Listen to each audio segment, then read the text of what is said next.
कर्म और भाग्य की संज्ञा में लोगों में अलग अलग भावना होती है या उनके समझने की एक अलग विधि होती है। मैं ज्योतिष के इसी बहुत विशाल और बहुत महत्वपूर्ण विषय पर आपसे चर्चा करने के लिए प्रस्तुत हूँ। कर्म और भाग्य ये एक ही सिक्के के दो पहलू होते हैं। न कर्म भाग्य से भिन्न है, न भाग्य कर्म से भिन्न है। क्योंकि जो जिन्हें हम भाग्य कहते हैं केवल उसका नाम बदला है, जिसे हम कर्म से और भाग्य कह रहे हैं।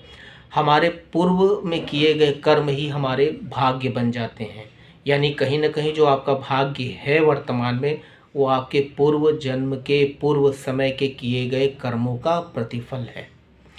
तो भाग्य जैसी कोई चीज़ तो हुई नहीं, वो आपके ही कर्मों का। जैसे आपने 10 साल पहले कोई कार्य किया, 20 साल पहले कोई कार्य किया, उसका प्रतिफल आपको आज मिल रहा है। आप वैसे भी जीवन में देख लीजिए सामान्य रूप से कि आपने कोई कार्य मेहनत से आपने 3 साल 4 साल पहले किया और उसका प्रतिफल आज आपको मिलना शुरू हो गया, तो आप उसे भाग्य तो कहते नहीं, आप कहते हैं कि हाँ मैंने बहुत दिन पहले कार्य किया था, उसका मुझे प्रतिफल मिला है।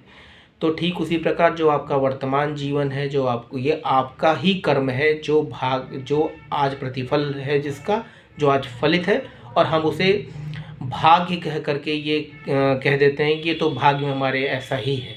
जी हाँ, बिल्कुल भाग्य में है, और भाग्य आप ही ने बनाया है। तो कर्म ही भाग्य है, और बस ये कि जो वर्तमान में कर रहे हैं उसे हम कर्म कहते हैं, और जो आने वाले समय में करेंगे उसे हम कर्म कहेंगे, लेकिन जो पूर्व में किया गया उसे हम भाग्य कहते हैं। तो भाग्य और कर्म में कोई डिफरेंस नहीं है। आपके द्वारा किया गया पूर्व का कर्म ही भाग्य बन जाता है।